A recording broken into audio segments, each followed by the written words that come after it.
Hello, guys. Welcome to Sound of Letters. Estamos aqui mais uma vez para dar início a esse projeto. A ideia desse projeto nasceu pela dificuldade que as pessoas têm em aprender o inglês. Ainda mais porque os métodos tradicionais, eles trazem gramática, né, para o pessoal começar a ter familiaridade com uma língua estrangeira. E logo na gramática eles colocam vocês para aprender um verbo, que é o verbo to be. Isso pode ser um tanto chato, um tanto ortodoxo, um pouco engessado. E a proposta do projeto é trazer um tanto que uma alfabetização, né? Porque a gente quer ensinar para vocês os sons do inglês. Por isso o nome do projeto é Sounds of Letters, né? O som das letras. Porque a gente escrever a letra é uma coisa e o que ela significa, o que ela produz de som é outra. Por isso que às vezes a gente também tem outra dificuldade de ler algo no inglês e pronunciar completamente diferente. A gente não entende por que isso está acontecendo. Então, esse projeto visa apresentar tanto o aparelho fonador, para a gente entender o que acontece no nosso corpo quando a gente fala, quanto o IPA, né, que é o Alfabeto Fonético Internacional. Por meio dessas simbologias, vocês conseguem pronunciar pelo menos 90% das palavras no inglês. Eu acho que aqui a gente vem com várias dicas para que vocês consigam fazer isso mais naturalmente. Porque o processo de aprendizado, ele vem muito mais quando a gente escuta e reproduz, né, do que necessariamente ficar ali na frente só vendo um professor e anotando, né, aquelas frases prontas. Não estou desmerecendo a gramática, ela é muito importante, mas eu não acho que deveria ser o primeiro contato que a pessoa faz com a língua estrangeira. Então, como vocês conseguem ver aí na apresentação, a gente vai começar a falar nesse primeiro módulo sobre as vogais. E para apresentar um pouquinho antes, para vocês saberem como a fala ela é formada, vamos dizer assim.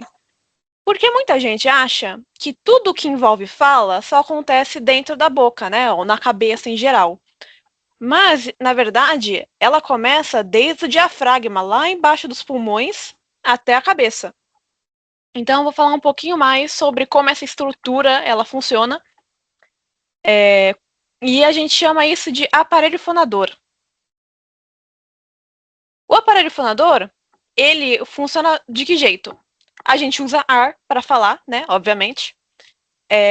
E o ar que a gente usa para falar, ele sai dos pulmões e passa pela traqueia, como vocês conseguem ver no desenho. E na traqueia, a gente tem as chamadas cordas vocais, que é o que basicamente dá forma à nossa fala. Essas cordas vocais, elas podem ficar... Elas são como se fossem duas... Elas são chamadas de pregas musculares, que elas são como duas... como se fosse um alçapão, onde elas podem ou ter duas portas abertas ou elas duas ficarem fechadas.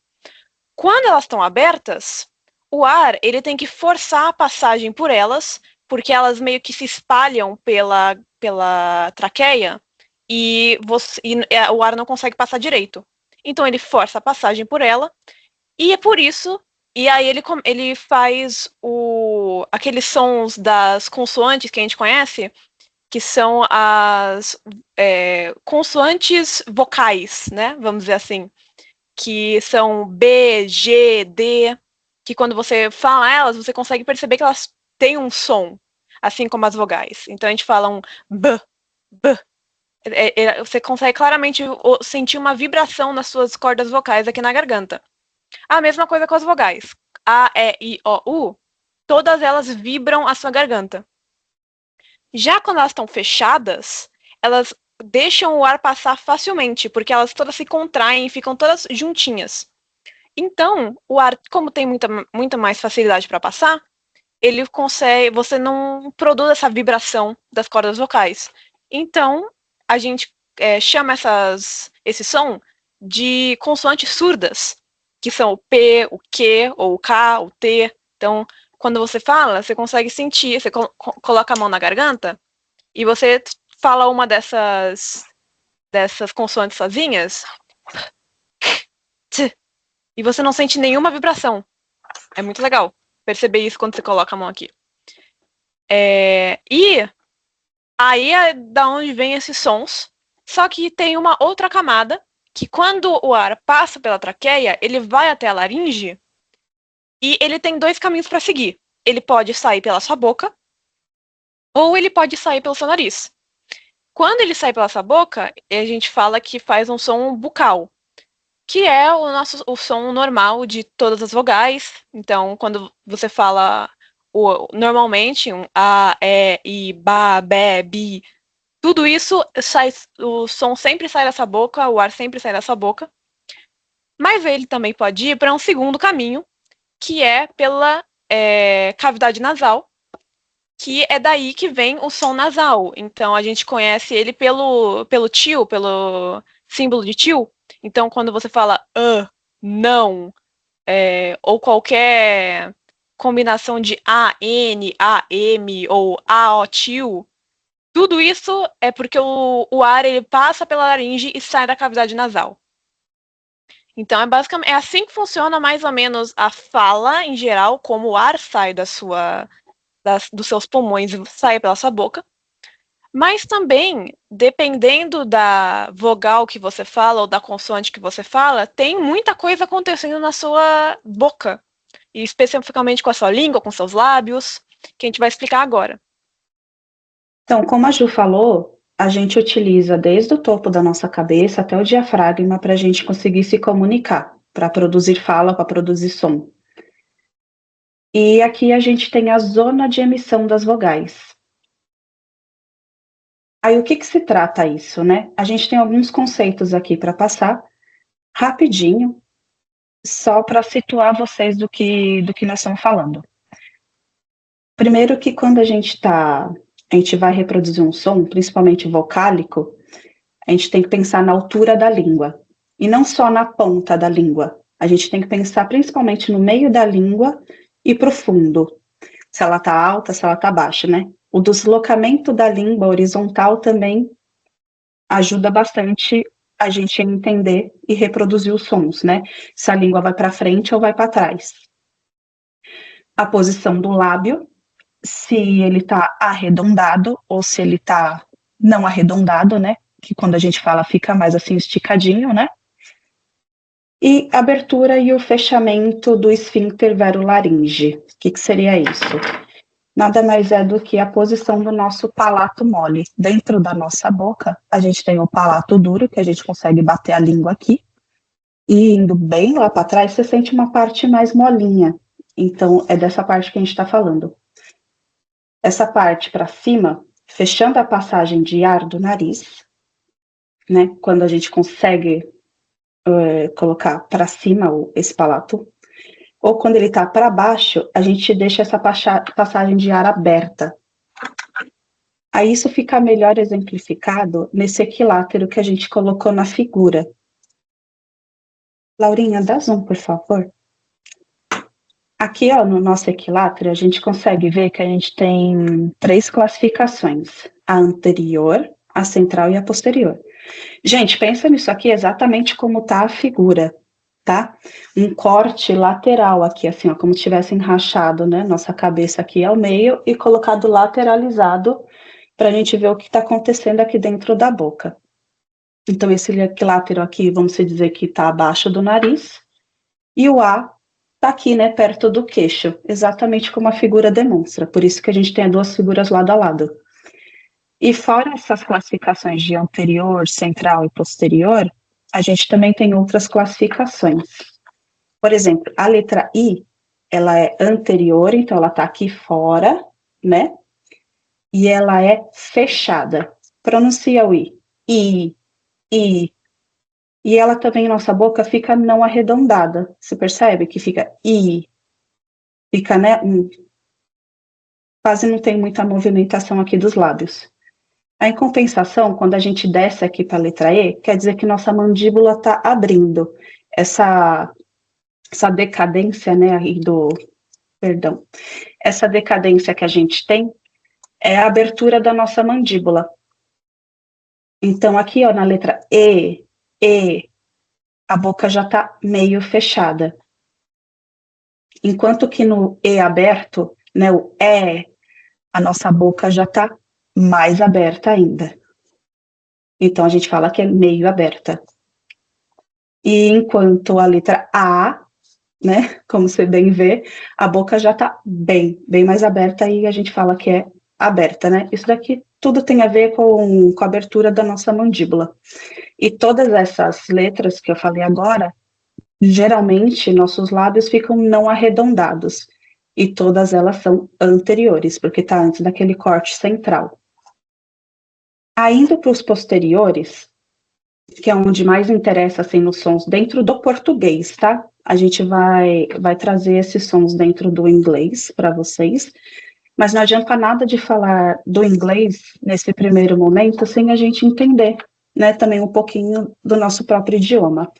Então, eu acredito que ninguém teve essa matéria, ou grande parte não teve essa matéria. Então, a gente está tentando trazer aqui paralelamente, né, o português e o inglês, para ficar tudo mais fácil de ser compreendido. Aí, quando a gente vai para o posterior, a gente já passa a ter o quê? Vogais arredondadas, e o som começa a vir de trás, né? Antes a gente tinha o I aqui, ó, para fora, perto da boca, e o U tá aqui, ó, na mesma linha do I, mas só que o som vem de trás. Isso daí tem a ver com os posicionamentos que a Ju falou sobre a língua também. Então, quando a gente faz repara como fica a sua língua dentro da sua boca, seu palato, né? O que você teve que acionar para conseguir reproduzir esse som, né? E o formato dos lábios, né? Aí a gente começa a descer. Lembra que conforme a gente desce, a nossa boca abre. Aí a gente tem o O, que seria um O fechado, né? Aquele O com circunflexo. Ó, ó, sabe aquela carinha, aquele emoji? Ó, tipo isso. Aí descendo mais um pouquinho, a gente tem um O aberto, que é Ó, né? Pó, de cocó, que a galinha faz, no som da galinha. E vai abrindo ainda mais e vai arredondando ainda mais os lábios. Agora, depois que vocês aprenderam mais ou menos como que funciona o aparelho fonador e como a gente desenvolve a nossa fala, a gente vai falar um pouco mais sobre a grafia do inglês e da pronúncia das vogais. As vogais no inglês, elas são um pouco diferentes do português, porque existem dois jeitos de pronunciá-las. Elas podem ser vogais curtas ou elas podem ser vogais longas. Agora, a gente vai falar principalmente de vogais longas, porque é como a gente aprende, ou melhor, ou é quando a gente fala no abecedário inglês. Então, quando você está falando A, B, C, D, as vogais, elas viram A, E, I, O, U, que é bem diferente de como a gente fala no português, A, E, I, O, U. E mais uma coisa é que o inglês, ele não tem acento gráfico. Então, enquanto o português a gente consegue diferenciar duas palavras com a mesma grafia por causa do acento, então vamos dizer, por exemplo, sabia e sabiá. São escritas do mesmo jeito, mas porque tem esse acento gráfico no último A, dá para saber que é uma palavra completamente diferente. O inglês não tem isso. Então, eles tiveram que desenvolver uma ortografia diferente para as pessoas conseguirem identificar como as vogais eram pronunciadas. Isso aconteceu no século XVI, quando foi criado o Magic E, ou o Silent E, que é basicamente um acento ortográfico para inglês, para diferenciar essas vogais curtas de vogais longas. Aí nos slides que vocês estão vendo, tem alguns exemplos. Então, para cada vogal. Então, para a vogal A, a gente tem hat, que é uma vogal curta, e hate, que por causa desse E no final da palavra, o primeiro A fica longo. Então, você consegue hate, diferente de hat. Para I, a gente tem pet e pete, Pro I, sit e sight. Para O, not e note. E pro U, cut e cute. Tem algumas palavras que, obviamente, são exceções que não foram abordadas por essa reforma ortográfica, que são one, done, love, come, have, some, etc. Que, como você pode ver na pronúncia, elas não são vogais longas, elas são vogais curtas. E é isso. Esse é o Silent T, que vai ajudar muito para você conseguir ler e diferenciar uma vogal curta de uma vogal longa. Voltando aqui, a gente já falou então de aparelho fonador, a gente falou de zona e emissão de vogal, a gente apresentou para vocês o Magic E. Por enquanto aqui a gente está falando somente de grafia, né? Só falou de grafia com vocês, como que é escrito. Só que agora vamos passar para a parte do som. A gente colocou na tela para vocês umas simbologias. Eu sei, as coisas vão ficar um pouquinho complicadas agora antes de melhorar, mas eu juro para vocês que isso aqui é muito mais fácil do que parece. Vocês estão vendo que tem umas letrinhas na tela de vocês piscando? Né, esses símbolos, letras não, né, esses símbolos fonéticos? Essa daí são as representações fonéticas das letras que nós estamos falando, né, anteriormente, as vogais. E sempre quando tiver essa marcação de 2 pontos, ou você também vai encontrar por aí um triângulo para cima e um para baixo. É a mesma coisa que os 2 pontos, tá? É para indicar que a gente está diante de vogais longas no inglês. Sabe quando a gente vai num dicionário e a gente quer consultar uma palavra? Não sei se vocês já abriram um dicionário em inglês. No dicionário em inglês, a gente consulta a palavra e tem umas escritas esquisitas abaixo dela para ensinar a gente a pronunciar. Essa escrita são esses símbolos, e é isso que a gente quer ensinar vocês a decifrar. Porque vocês sabendo o que cada símbolo desse significa, quer dizer que vocês são capazes de pronunciar qualquer palavra no inglês. Claro que aí a gente tem que treinar, né, a nossa boca, vamos falar boca, né? Porque é por onde a gente, né, tá mais acostumado a falar sobre som. Mas a gente já falou aqui de aparelho fonador, então saiba que quando eu tô falando boca, eu tô falando de tudo, tá? Então, quando a nossa boca reproduz esse som, às vezes não sai bom de primeira. E a gente precisa treinar. Por quê? Porque a gente tem sons no inglês que a gente não tem no português. Aliás, no inglês a gente tem mais de 40 sons. E se não me engano, mais de 10 deles a gente não tem no português. Então é comum que a gente trave, é comum que quando a gente tente fazer o som, ele não saia bom. E só tem uma maneira de melhorar que é treinando. Mas quando você escuta e quando você tem estímulo visual também, fica muito mais fácil. Quando você consegue ler aquilo que você quer pronunciar. Eu acho que a mensagem para o cérebro fica muito mais completa. Então, aqui a gente tem umas representações das vogais longas, como a Ju falou, que seria, né, a diferenciação aí das vogais curtas, que tem gente que também fala que são as letras mudas, que seriam um acento do inglês. Esse conceito né, tem gente que fala dessa forma, tem gente que gosta só de diferenciar de vogais longas e vogais curtas. Vamos ficar aqui só com esse conceito para a gente não se confundir. Então, aí nessa tela que vocês estão, tem aqueles mesmos símbolos que estava piscando na tela anteriormente de vocês, e a gente vai trazer o som dessa simbologia. Que nem aqui, esse I com esses 2 pontos, quer dizer que a gente tem o quê? Um I longo, né? Do eat, he, people, machine, beat, né? A gente consegue fazer essa diferença somente olhando pela simbologia. Vocês estão vendo que às vezes não dá muito certo a gente gravar pela letra? Até então a gente estava só apresentando letras para vocês. Mas aqui, ó, a gente tem várias combinações de letras diferentes. O E com A formando o som de I. Só a letra E formando o som de I também. o E e o O fazendo som de I. Então é muito mais fácil a gente decorar ou aprender, absorver o alfabeto fonético do que tentar inventar regras para quando que vai ter som de I, quando que não vai ter essa combinação de letras, né? Como que eu faço para não confundir o beach de praia, né? Quando o I vai ter som de I, né? Porque ó, aqui só apareceu uma palavra com I, com um som de I, nesses exemplos que a gente trouxe para vocês, que é o machine. E assim segue para as próximas palavras, sempre com um som longo. Aqui esse 3 ao contrário, né? Aí a gente tem o som de nurse, sir, early, worst, turn.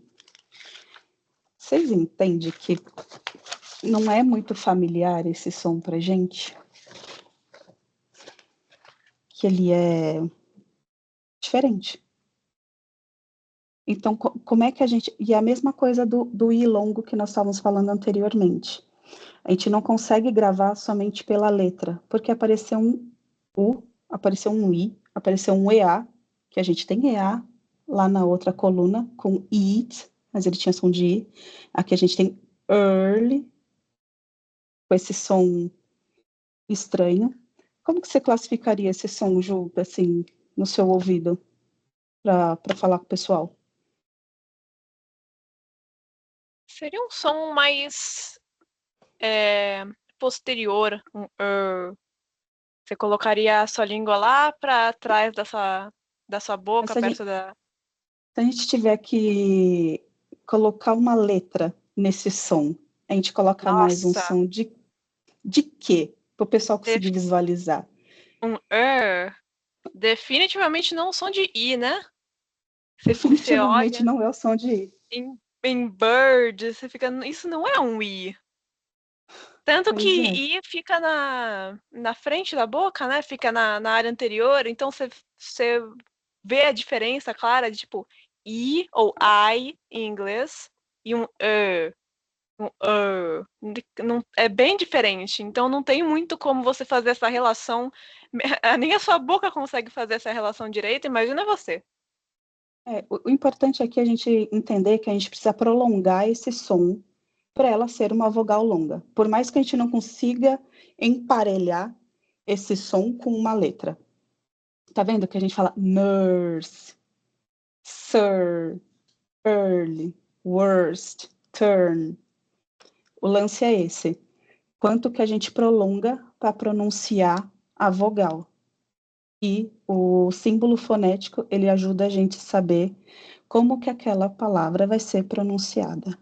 Isso é o principal, gente, é o que mais vai nos ajudar. Porque se a gente tentar nos agarrar às letras, como a gente conhece, né, só na grafia, a gente fica patinando, Dá né? errado. Dá errado, exatamente. Que nem esse C ao contrário que a gente tem com os dois pontos também, né, de door. O mais comum é a gente conhecer ele como door. Seria o nosso O aberto, mais ou menos, door, né? Esse daí a gente consegue trazer uma similaridade. Nem sempre, gente, a gente consegue emparelhar, nem sempre a gente consegue trazer um exemplo visual de algo que a gente já conheça. Mas a gente está tentando fazer vocês acostumarem com essas Mais os sons do informações. que as letras. É importante conhecer Exatamente. mais. Quando você ouve um som, você pensa no alfabeto fonético ao invés de uma letra específica, que às vezes nem tem, né? Tanto que Exatamente. nesse mesmo exemplo de door, nenhum dos outros exemplos que a gente deu tem O. Então você imagina que não tem como você. É, não Algo tem- que é natural para você no português, um O, é um O. Quando você vê essa grafia normal do O, você vai saber que pronúncia é essa. No inglês, não. No inglês, existem várias combinações que a gente não tem no português, e infelizmente é muito difícil de você lembrar de todas elas sem saber sobre o alfabeto fonético. Isso, por isso que o compilado do alfabeto fonético, ele é muito bom, porque ele clareia, né, um pouco esse lance da pronúncia. Por que que se escreve né, uma coisa e ler outra? Essa resposta eu não tenho. Muitas coisas no inglês a gente não sabe, a gente só aceita. Mas pelo menos a gente consegue trazer para vocês uma fórmula, né? Encara a tabela fonética como uma tabela periódica. Ali a gente tem uma fórmula para seguir. E aqui a gente vai seguir a fórmula e vai dar certo da gente conseguir pronunciar qualquer palavra. O maior problema, não problema, né, vamos dizer, a maior diferença, né, por que o inglês é tão diferente do português? Isso vem lá de trás, de quando o inglês foi formado, que ele pega inspirações e palavras e fonemas e sons de línguas antigas totalmente diferentes do que o português pega. O português ele é de origem latina, então junto com o espanhol e com essas outras línguas lá do Oriente Europeu, o português ele tem essa similaridade com eles porque todos vêm de origem latina. Já o inglês, ele vem de origem anglo-saxã, que é completamente diferente de latina. Então, obviamente, vão ter essas claras diferenças que você vai achar que vai ser fácil, que essa letra tem a mesma pronúncia de português, então é fácil. Não, não é assim que funciona, porque lá de trás eles já tinham essas diferenças e até hoje essas diferenças continuam se aprimorando e ainda mais ficam se distanciando do português mesmo. Sim. Isso a gente tem o costume de falar que é tronco linguístico. Enquanto o português veio de um tronco linguístico do latim, do greco-romano, o inglês veio do tronco germânico. Aí por isso que tem essa mistura, né? Tem o anglo-saxão, tem francês, tem também um pouco de latim, mas acredito que não é tão expressivo assim. Tem muitas influências linguísticas, e por isso que soa tão diferente, tem fonética tão diferente da nossa e tantos outros sons. Você já ouviu falar, só fugindo um pouco do inglês-português aqui, quando a gente fala, a gente entende bem uma pessoa que fala espanhol, mesmo não falando espanhol, e mesmo a gente não tendo tanto contato assim com a língua espanhola. Mas quando a gente fala no nosso idioma para uma pessoa que fala espanhol, ela não nos entende. Aí você fala, mas por que essa pessoa não nos entende? Sendo que a gente entende elas, e a gente tem língua semelhante. Fonética, gente. Tem sons que eles não têm. E é simplesmente fonética a questão. Principalmente sons anasalados. Meu nome em espanhol, esse NA, né, de Fernanda, que sai pelo nariz, o som, em espanhol fica Fernanda. Eles não têm Não, som nasal. não vem esse som nasal. Então fica completamente aqui na boca, né? Fernanda. Então isso Não Fernanda. limita muito o número de sons que o espanhol consegue compreender. Então, um dos melhores exemplos é você falar com alguém que fala inglês como língua materna e falar a nossa pronúncia de marcas famosas. Então Sim. então a gente fala assim, eu vou no McDonald's. Você fala isso para um gringo, ele fica, o que é um McDonald's? Eu conheço McDonald's. Eu conheço Kit Kat, ao invés de Kit Kat. Existem vários vídeos mostrando essa diferença de fonemas e como a gente abrasileirou, né? Como a gente fala, essas palavras americanas em inglês. Então, é Já muito. que é... Desculpa. Não, Pode não se seguir. preocupe, pode falar. Não, pode falar, Não pode falar. pode seguir. Encerra, por favor. É muito engraçado ver essa diferença de pronúncia mesmo. Abrindo, já que você fez esse grande parênteses, uma coisa que vai ocorrer, que a gente vai falar bastante aqui durante esse projeto aqui a gente está ensinando ou passando essa informação sobre o IPA, mas não tem um consenso do que é certo e do que é errado, tá, galera? E sotaque é importante, tá? Esse lance, sotaque neutro, limpar sotaque, esquece. Isso é a nossa impressão digital fonética. A gente não consegue se livrar disso. A gente consegue amenizar, a gente consegue melhorar. Isso se for da sua vontade. Se não for, mantenha a sua latinidade na sua fala e tá tudo bem. Uma coisa é assim, você pronunciar mal a palavra e culpar seu sotaque por isso. São coisas diferentes. Pronúncia é uma coisa e sotaque é outra. Por exemplo, o indiano, eles têm um sotaque super presente, mas as palavras são muito bem pronunciadas. Aliás, eu entendo melhor o indiano do que o inglês da Inglaterra, né? O inglês. E aqui a gente vai apresentar, às vezes, palavras que é dita de um jeito nos Estados Unidos e dita de outro modo na Inglaterra e completamente diferente na Austrália, que é completamente diferente em outro país. Gente, traz aqui para o nosso português. Se a gente tem diferenças regionais no nosso português dentro do Brasil, imagina o inglês, né? Que é uma língua universal. Então, imagina a quantidade de variações que a gente tem para virar para uma pessoa e falar: sua pronúncia está errada. Poxa, eu não tenho conhecimento de tudo isso, não. Aí o IPA vem para isso, para ajudar a gente nessas pronúncias. Aí o que a gente tem que exercitar é o quê? O nosso aparelho fonador, para poder reproduzir aquele som que muitas vezes a gente não tem. Aí, voltando aqui para a nossa tabela do door, aí a gente colocou outros exemplos aqui com esse mesmo som, com outras letras completamente diferentes. Hall, só, to, to, audience. Aí aqui uma dica que a gente colocou no rodapé é que todas as palavras começadas com AU vai ter esse som de O. August, audience. E no momento não me veio mais nenhuma cabeça. Mas é uma das poucas coisas que o inglês tem regra. Você vai ver aqui que a gente vai trabalhar muito mais com exceções do que com regras. Mas é comum, né, gente? Toda regra tem exceção e aparentemente o inglês tem mais exceção do que regras. Não sei como isso é possível. Aí aqui a gente também tem essa simbologia do i longo, né? Como shoot, shoot. Aí a gente tem outras representações gráficas com esse mesmo som. Aí a gente tem aqui o to, né? De to.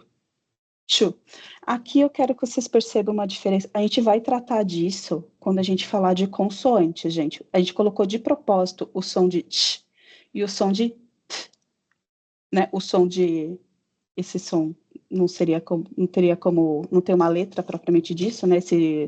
Essa junção de CH e o T aqui embaixo, né? Com som de to, que a gente costuma falar errado, né? Não gosto de usar aqui essa palavra, mas esse daqui é um que a gente desliza muito, né? Ó, to, e to. Aí a gente vai ensinar vocês onde que sua língua tem que estar posicionada para você conseguir diferenciar esses dois sons. Aqui nesse momento vocês vão falar, não senti diferença alguma e tá tudo bem. A gente vai construir esse consenso ao longo do projeto. Só vamos dar sequência aqui e a gente vai desdobrando e vai melhorando. A gente coloca outras pessoas para falar. Aliás, fala aí, Ju, como fica a sua pronúncia dessas duas? Pra mim, fica to e to. Aí, ó. Mas eu também, mas mesmo eu com anos e anos de lendo, ouvindo, falando inglês, to ainda me pega de uma maneira que é Pega, gente, complicado. pega. Tem os É, exemplos também embaixo, que tem rude, suit e pull. Esse suit, pra mim, mesmo eu sabendo como pronunciar, não clica na minha cabeça que como assim um U e um I faz som de U. Aí eu, longo, né, ainda. né, suit, tipo, eu tento sempre Tipo, colocar um I no meio que nunca não cabe. Então, tenta vai lembrar ser da sempre torcida, né? complicado. Tenta lembrar da torcida quando o jogador perdeu o gol. Mais ou menos Suit. isso, né? Suit, pull, chew. É complicado, gente, mas a gente vai treinando e a gente vai melhorando e A evolução, prática leva à perfeição. exatamente. Aí a gente também tem esse som de A longo, né, com far. Aí abaixo também a gente tem outras grafias como sergeant, Gente, isso aqui quase que não entra na minha cabeça. Primeiro que nos seriados, quando você escuta, eles já nem falam a palavra inteira, eles falam só Sarge. E nunca passou pela minha cabeça que era escrito com E. Mas teria esse som de, né? Sergeant, com som de A. Igual cart, guitar. Aí tudo bem. A gente consegue imaginar melhor, né? Smart, barn. Esse aqui fica mais representativo que a gente tem até que palavras com a grafia A. É um Mas dos pode raros ser que casos venha onde a letra realmente encaixa. exata. Mas pode vir outras, né? Aqui são só exemplos, gente. Nada aqui é limitado. E algo que ficou de fora, que é para a gente ser falado, que vai ser retomado, ficou de fora mais ou menos. O Y, ele tá lá na tabelinha das consoantes, mas de vez em quando ele fica aqui emprestado nas vogais. Ele é híbrido, ele é traiçoeiro, porque geralmente ele tem um som de I, né? Como em yard, de quintal, né? Então, quando a gente for tratar dele lá nas consoantes, a gente retoma esse conceito. Gente, o projeto todo vai ser assim: a gente vai avançar e vai dar uma voltadinha. A gente avança e volta para esses conceitos serem retomados e absorvidos por vocês.